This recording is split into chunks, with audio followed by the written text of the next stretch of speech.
आज के इस वीडियो को देख के हो सकता है कि आपकी आत्मा कांप जाए। अगर हिम्मत है तभी इस वीडियो को देखिएगा, नहीं तो अभी इस वीडियो को छोड़कर आप जा सकते हैं। आज से 500 साल पहले दिल्ली की सत्ता पर मुगल सुल्तान औरंगजेब की हुकूमत थी। क्रूरता, कट्टरता और हैवानियत का जीवंत चेहरा औरंगजेब संपूर्ण हिंदुस्तान पर मुगलिया झंडा लहराने को बेताब था। उत्तर को जीतने के बाद अब औरंगजेब दक्षिण में दक्कन को जीतने का सपना देख रहा था और औरंगजेब की बर्बर सेनाएं दक्षिण को जीतने के लिए निकली। और दक्षिण में छत्रपति शिवाजी महाराज औरंगजेब के रास्ते का सबसे बड़ा रोड़ा थे, जिनके जीवित रहते औरंगजेब दक्कन में कभी कदम नहीं रख सका। पर सन 1681 ईस्वी में शिवाजी महाराज की मृत्यु के बाद औरंगजेब की दक्षिण मिलने की चाहते फिर से जाग उठी और उसने इस बार अपनी पूरी फौज दक्कन में उतार दी। और इन्हीं संकट के बादलों से बचाने के लिए दक्कन की जमीन पर एक चिंगारी जम ले चुका था, जिसने मुगलों का ऐसा संहार किया कि स्वयं काल भी कांप उठा। इसने मुगलों पर इतना कहर बरपाया कि दक्कन क्या संपूर्ण हिंदुस्तान मुगलों के खौफ से आजाद हो गया। ये महागाथा है महापराक्रमी फौलादी जिगर वाले हिंदू राजा छत्रपति संभाजी महाराज की, जो 25 सालों तक मुगलों का संहार करते रहे। औरंगजेब इनसे कभी जीत नहीं सका। इनका जन्म सन 1657 ईस्वी में हुआ था। बचपन से आखिरी तक केवल इन्होंने संघर्ष किया। 2 साल की उम्र में ही इनकी माता का देहांत हो गया और इनकी दादी जीजाबाई ने इनका पालन पोषण किया।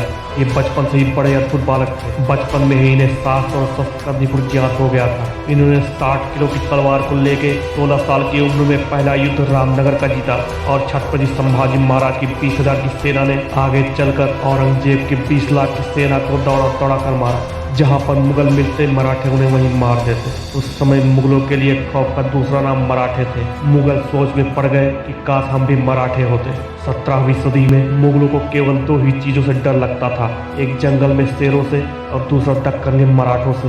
वहीं दूसरी ओर पूरे हिंदुस्तान पर मुगल सल्तनत का परचम लहराने का सपना देखने वाले औरंगजेब ने लाखों की तादाद में मुगल सैनिकों को दक्कन की तरफ भेज दिया।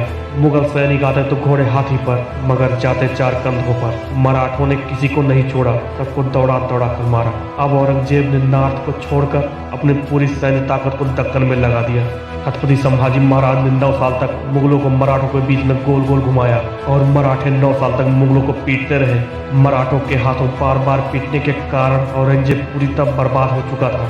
उधर नॉर्थ में 9 साल का गैप हो जाने के कारण वहां भी स्वदेशी ताकतें खड़ी हो गई। वहां के हिंदू राजाओं ने विद्रोह कर दिया और नॉर्थ भी औरंगजेब के हाथों से फिसलता जा रहा था। इसलिए गुस्से में आकर उसने अपना ताज उतार दिया और कसम खा ली कि जब तक वह संभाजी महाराज को पकड़ नहीं लेगा तब तक वह मुगल सल्तनत का ताज नहीं पहनेगा। छत्रपति संभाजी महाराज ने उज्जैन के कवि कलश को अपना सलाहकार बनाया, जो अपनी कविताओं के द्वारा उनकी विचारधारा को तैयार किया करते थे। कवि कलश बहुत ही ज्ञानी थे। छत्रपति संभाजी महाराज उनको हमेशा अपने साथ रखते थे। 23 साल की उम्र में 1681 ईस्वी में इनके पिता छत्रपति शिवाजी महाराज वीर मराठा का देहांत हो गया। छत्रपति संभाजी महाराज ने बिना देर के तुरंत तैयारी शुरू कर दी। उस समय औरंगजेब का सबसे बड़ा किला औरंगाबाद में था और ये सोचने लगे कि हमारे पास धन की कमी है और अगर इसके किले को मैंने पहली बार में उखाड़ दिया तो उसका धन घटेगा और मेरा बढ़ेगा। औरंगाबाद की इस लूट ने औरंगजेब को बहुत परेशान कर दिया। औरंगजेब बौखला गया। औरंगजेब ने हुसैन अली खान अपने सबसे बड़े जनरल को 20,000 हाथियों और सैनिकों के साथ छत्रपति संभाजी महाराज को खत्म करने के लिए भेजा। हुसैन अली खान ने कहा उसे 2 दिन में खत्म कर दूंगा। कई बार प्रयासों के बाद भी हर बार हुसैन अली खान को हार का सामना करना पड़ा और वो संभाजी महाराज को छू भी नहीं पाया।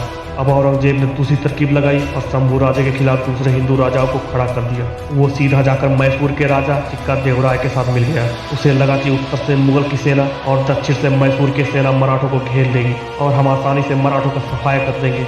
लेकिन जब इस बात की भनक संभाजी महाराज को लगी तो उन्होंने मैसूर के राजा चिक्का देवराय को समझाने के लिए सुलह पत्र भेजा। लेकिन चिक्का देवराय औरंगजेब का मित्र था। इसी वजह से उसने संभाजी महाराज द्वारा भेजे गए सुलह पत्र के प्रस्ताव को ठुकरा दिया और 3 मराठा सरदारों के सर काटकर श्रीरंगपट्टनम के द्वार पर लटका दिया। ये बात जब छत्रपति संभाजी महाराज को पता चली तो प्रतिशोध लेने के लिए संभाजी महाराज ने तीसरापल्ली के किले की घेराबंदी कर दी और मराठों ने हर हर महादेव का उद्घोष करके मैसूर राज्य पर हमला कर दिया। मराठे मैसूर की सेना को चीरते हुए आगे बढ़ने लगे। मराठों ने मैसूर की सेना पर अग्निबाणों से प्रहार किया। इस हमले में चिक्का देवराय की सारी सेना और सैन्य सामग्री जलकर खाक हो गई। अंत में मराठों का यह भयानक रूप देखकर चिक्का देवराय ने मराठों के सामने अपने घुटने टेक दिए। चिक्का देवराय संभाजी महाराज से इतना भयभीत हो गया था कि भरपाई का रकम देने के लिए वो सामने ही नहीं आया, बल्कि संधि के लिए उसने अपने छोटे भाई का सहारा लिया। दक्षिण में मार खाने के बाद औरंगजेब पगला गया था। उस समय मुगलों के लिए मौत का दूसरा नाम संभाजी महाराज बन गए थे। अब छत्रपति संभाजी महाराज ने सभी हिंदू राजाओं से कह दिया कि अगर किसी एक ने भी औरंगजेब के धर्म परिवर्तन के मिशन में मदद की तो उसकी सारी नस्लों को खत्म कर दूंगा, उनको बर्बाद कर दूंगा। मराठा हूँ मैं, अपने देश के लिए काम करता हूँ। और वो चिक्का देवराय के बाद पुर्तगालियों को, सिंधियों को सबको खत्म करते चले गए। छत्रपति संभाजी महाराज ने 9 सालों में 120 लड़ाइयाँ लड़ी, लेकिन कभी औरंगजेब उनको हरा नहीं सका और संभाजी महाराज उसके ऊपर काल बनकर मंडराते रहे। औरंगजेब छत्रपति संभाजी महाराज के खौफ से थर-थर कांपने लगा। उसे संभाजी महाराज में अपना काल नजर आने लगा। अब औरंगजेब को समझ में आ गया कि इसको नहीं हरा सकते, इसलिए औरंगजेब ने संभाजी महाराज को छल से पकड़ने की तरकीब बनाई। उसने सोचा सामने से तो नहीं लड़ सकते, क्यों ना धोखे से मारा जाए। औरंगजेब ने संभाजी महाराज के साले को लालच देकर अपने साथ मिला लिया और संभाजी महाराज के साथ अपनों ने धोखा कर दिया। एक दिन छत्रपति संभाजी महाराज और कवि कलश किसी गुप्त मीटिंग के लिए गुप्त रास्ते से जा रहे थे, तो वहीं कनौजी सिरके ने, जो उनके साले थे, औरंगजेब के जनरल को इस खुफिया रास्ते की खबर दे दी और उनसे कहा इस रास्ते से जाओ और संभाजी महाराज को खत्म कर दो। और वो सिर्फ 2000 सैनिकों के साथ निकल पड़ा संभाजी महाराज को पकड़ने के लिए और निहत्थे उस मराठा शेर को पकड़ लिया गया। संभाजी महाराज के घर के गद्दारों ने ही उनसे गद्दारी कर दी। 8 लाख की सेना उन्हें हरा नहीं पाई, पर 2000 से हारना पड़ा क्योंकि धोखा दिया गया। कनौजी सिरके बेईमान हो गए। संभाजी महाराज को मुगल कभी हरा नहीं पाए, लेकिन इस धोखे की वजह से वो पकड़ लिए गए और छत्रपति संभाजी महाराज और कवि कलश को मुगलों ने बंदी बना लिया। 9 सालों से खुन्नस खाए बैठे औरंगजेब के आदेश पर संभाजी महाराज और उनके मित्र कवि कलश को ऊँट से उल्टा लटकाकर पूरे शहर में घुमाया गया। उनको पत्थरों से मारा गया और इनको औरंगजेब के सामने पेश किया गया। औरंगजेब ने संभाजी महाराज से 3 बातें कही। पहला, मराठा साम्राज्य मेरे हवाले कर दो। दूसरा, अपना खजाना मुझे दे दो। और तीसरा, अपना धर्म परिवर्तन करके मुस्लिम बन जाओ, तुझे जीवित छोड़ दूंगा और मेरे साथ रहकर तुम और ताकतवर बन जाओगे, नहीं तो आज बचोगे नहीं। संभाजी महाराज और कवि कलश की आंखों में रत्ती भर भी डर नहीं था। संभाजी महाराज ने कहा, मैं अपनी जमीन तुझे नहीं दूंगा, अपना धर्म परिवर्तन नहीं करूंगा। 1000 बार मारो, अगली बार फिर से जन्म लूंगा, अपने धर्म में ही जन्म लूंगा और फिर से अपने देश के लिए लड़ूंगा। औरंगजेब नहीं रुका, उसने यातनाएं देना शुरू कर दिया। इनका शरीर शून्य पड़ गया। इन दोनों ने अन्न जल को त्याग कर दिया। वो इनके नाखून उखाड़ते चले गए, इनकी आंखों में मिर्चियाँ डाल दी, उनके हाथों के और पैरों के एक एक उंगलियों को काटा गया। हर बार औरंगजेब यही कहता, अपना राज्य दे दो और धर्म परिवर्तन कर लो, तुझे छोड़ दूंगा। और हर बार उसको यही जवाब मिलता, ना जमीन दूंगा, ना धर्म परिवर्तन करूंगा। हर दिन औरंगजेब उनकी यातनाओं को बढ़ाता गया। उनका हाथ कटवा दिया, उनके जख्मों को रोज कुरेदा गया, उनके शरीर से उनके चमड़ी को उतारा गया, उनकी आंखों में गर्म सलाखों को डालकर उनकी आंख को फोड़ दिया गया। लेकिन हर बार छत्रपति संभाजी महाराज ने वही जवाब दिया। छत्रपति संभाजी महाराज ने एक बार भी औरंगजेब से अपने जान की भीख नहीं मांगी। वो इतनी यातनाओं के बावजूद भी उसके सामने सीना ताने खड़े रहे, उनके बालों को उखाड़ दिया। उनके शरीर का कोई भी अंग ऐसा नहीं था जिससे खून नहीं निकल रहा हो। उनके शरीर के खाल को धीरे धीरे उतारा गया और हर बार उन्हें कहा गया, धर्म परिवर्तन कर लो, तुझे माफ कर दूंगा। लेकिन संभाजी महाराज ने ना ही धर्म परिवर्तन किया और ना ही औरंगजेब से माफी मांगी। ये दर्दनाक सिलसिला 40 दिनों तक चलता रहा। औरंगजेब रोज आता और यही 3 सवाल करता, अपना राज्य दे दो, अपना धन दे दो और धर्म परिवर्तन कर लो। और संभाजी महाराज हर बार उसे वही जवाब देते, ना ही अपनी जमीन दूंगा और ना ही धर्म परिवर्तन करूंगा।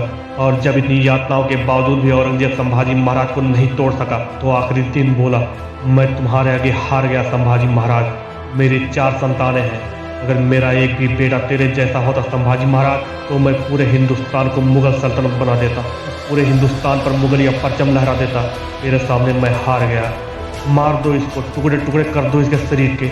और उनके शरीर के टुकड़े टुकड़े करके नदी के पास फेंक दिया गया। समस्त मुगल राजाओं में औरंगजेब एक अमानवीय राजा था।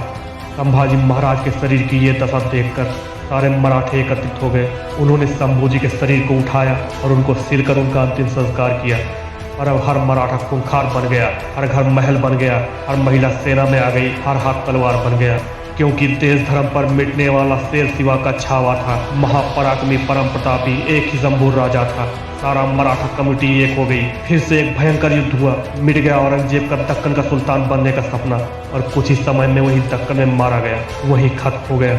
औरंगजेब देश को नहीं जीत पाया। गर्व है मुझे कि मैंने जन्म लिया ऐसे देश में जहां वीर हिंदू हृदय सम्राट छत्रपति संभाजी महाराज ने जन्म लिया। लेकिन दुख है इस बात का कि आज देश इनको भूलता जा रहा है। आज के नौजवान इनके बलिदानों को भूलते जा रहे हैं। आज हम सबकी ये जिम्मेदारी है कि हिंदू हृदय सम्राट छत्रपति संभाजी महाराज की कहानी हमें इस देश के बच्चे बच्चे तक पहुँचानी है। इस वीडियो को ज़्यादा से ज़्यादा शेयर करिएगा और हाँ, चैनल को सब्सक्राइब करना मत भूलिएगा। हर हर महादेव।